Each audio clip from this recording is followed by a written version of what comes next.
어제 말씀을 나누었던 내용들을 다 기억하시죠? 첫 단어가 무엇이었죠? 그러므로 생각하라. 네, 그러므로 생각하라.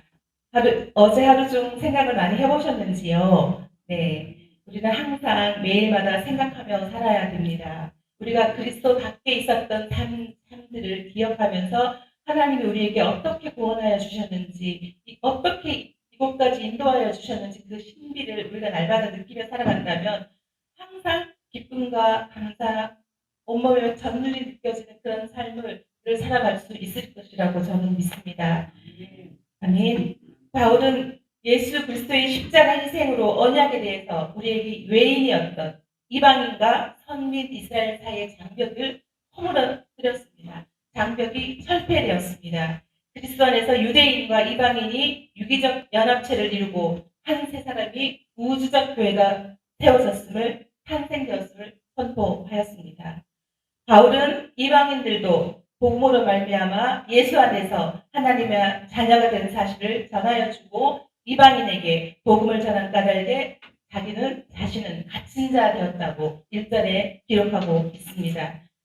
하나님이 자신에게 복음을 계시로 알려주셔서 자신이 이렇게 복음을 전할 수 있는 기회를 얻었다고 기록하고 있는 것입니다. 여기서 2절에 보면 하나님이 계시로 내게 비밀을 알게 하신 것은 했는데 여기서 계시가 헬라어로 아포칼립시스라고 합니다. 우리 한번 해볼까요? 좀 어려운 단어지만 한 번씩 해보겠습니다. 아포칼립시스.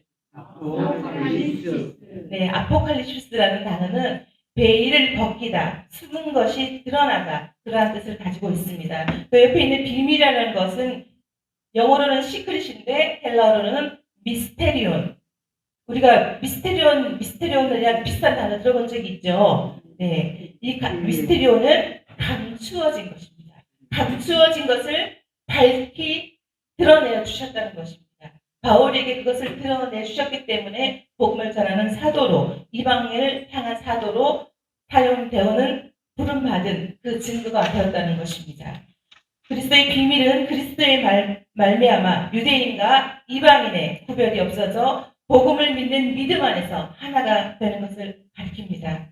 복음으로 인해 그들도 하나님의 약속의 자녀가 되었고 또 구원의 반열에 이르는 축복을 누리게 된 것입니다. 그리하여 사도 바울은 과거에는 해방자요, 핍박자요, 박해자요, 예수 믿는 자들을 잡아다가 때리고 감옥에 가두는 그러한 흉악무도한 사람이었지만 예수님을 다메섹 도상에서 만나서 부활의 주님을 영접하고 예수 그리스도의 사도가 됨으로 복음의 빚진 자로서 이방인의 사도로 자신이 부름받았다고 이야기하고 있습니다. 갈라디아서 2장 8절입니다. 베드로에게 역사하사 그를 할례자로 사도로 삼으시니가 또한 내게 역사하사 나를 이방인의 사도로 삼으셨느니라 라고 갈라디아서 2장 8절에 기록하고 있습니다.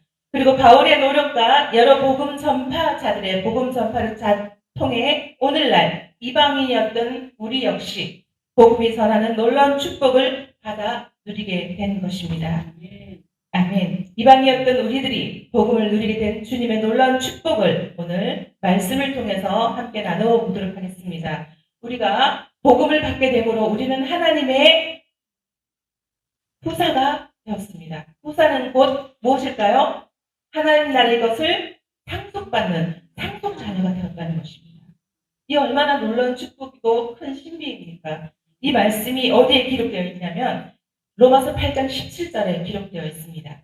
자녀이면 또한 상속자, 곧 하나님의 상속자요. 그리스도와 함께한 상속자니 우리가 그와 함께 영광을 받기 위하여 고난도 함께 받아야 할지니라. 이것이 바로 우리 예수 그리스도를 믿는 사람에 대한 신비입니다. 이것은 경험하지 아니하면 겪을 수 없는, 경험할 수 없는 그런 체험적인 신비, 그것만이 우리가 받을 수 있는 축복인 것입니다. 과거에는 외인이었고 소녀된 이방인이 택한 백성인 유대인과 동일하게 하나님 나라의 시민이 되고 하늘나라의 시민권을 가지고 하늘의 공석이 된 것입니다. 하늘나라의 가족이 된 것입니다. 여기에 우리 모두가 예수 그리스도 안에서 한 가족입니다.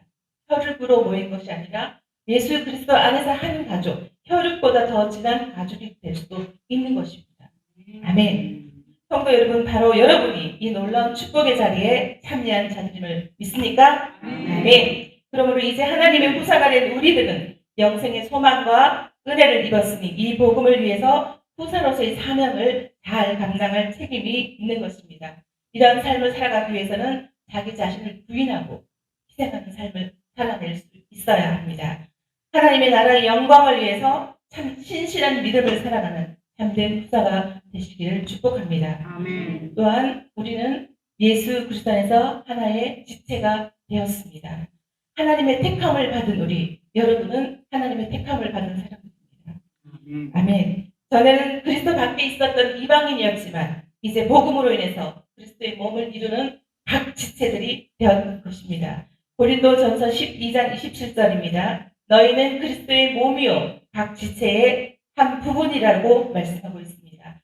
많은 성도들과 더불어 그리스도의 몸의 일부가 되어서 하나님을 섬기며 하나님 앞에서 복된 삶을 살아가는 여러분이 되는 것입니다. 그러므로 이제는 그리스도 안에서 서로 연합하고 각 지체들을 살피고 우리가 가진 하나님께 받은 그 사랑을 또한 나누어주며 분쟁이 없이 마음을 같이 하고 같은 마음을 가지고 한 마음 한 뜻으로 서로 사랑하며 섬기며 살아가는 한 지체가 되는 것입니다.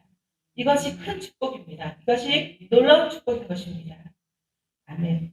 그리스도의 몸을 함께 이루는 지체로서 성도들이 경계해야 할 것이 있습니다. 우리가 살아가다 보면 이기적이고 나 자신도 모르게 나의 것을 챙기려고 하는 마음, 다른 사람보다 내가 더 잘나야 된다는 마음, 또는 다른 사람을 보면서 부족한 부분이 내게 보이면 내가 좌절하기도 하고 실망하게 하는 부분, 이러한 것들을 우리는 경계해야 할 것입니다.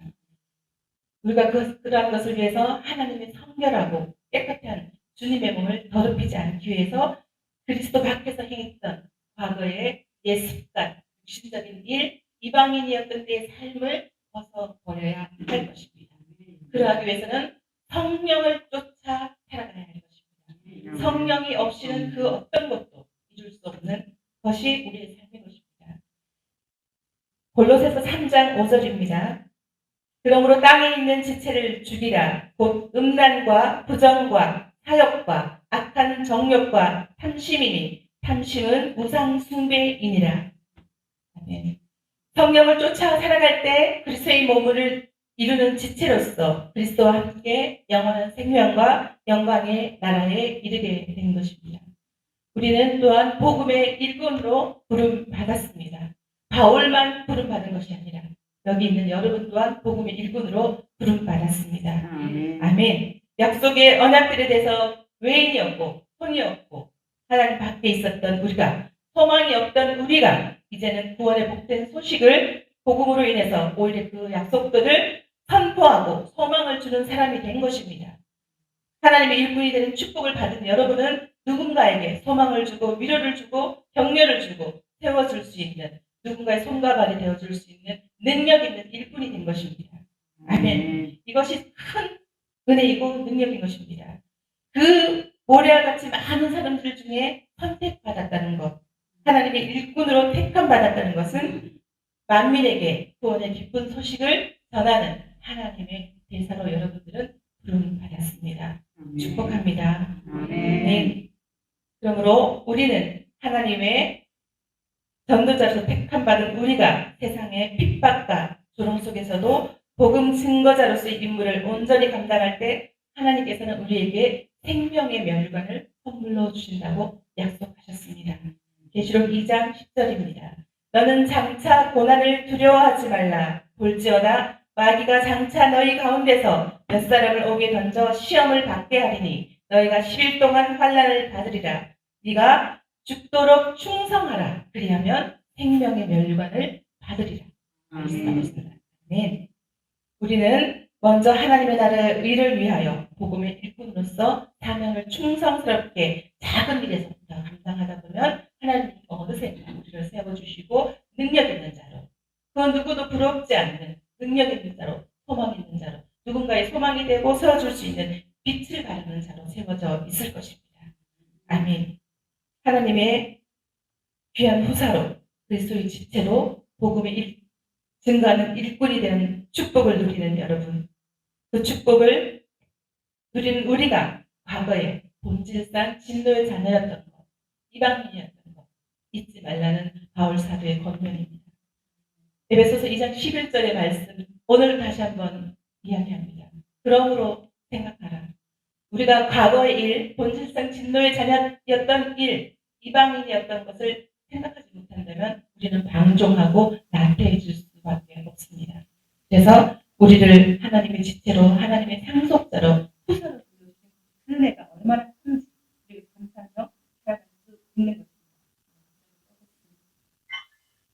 그래서 새로 빚어진 새로운 피조물로서 하나님의 후사가 되었고 지체가 되었고 복음의 일꾼으로 때를 얻든지 못 얻든지 주님의 사랑을 전하면서 살아가는, 더 이상 죄가 우리를 이끌어가지 못하는 사람으로 여러분이 된 것입니다.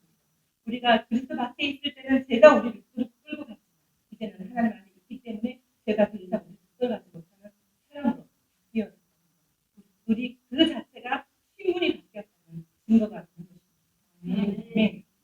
에베소서 3장 6절 7절 말씀 읽고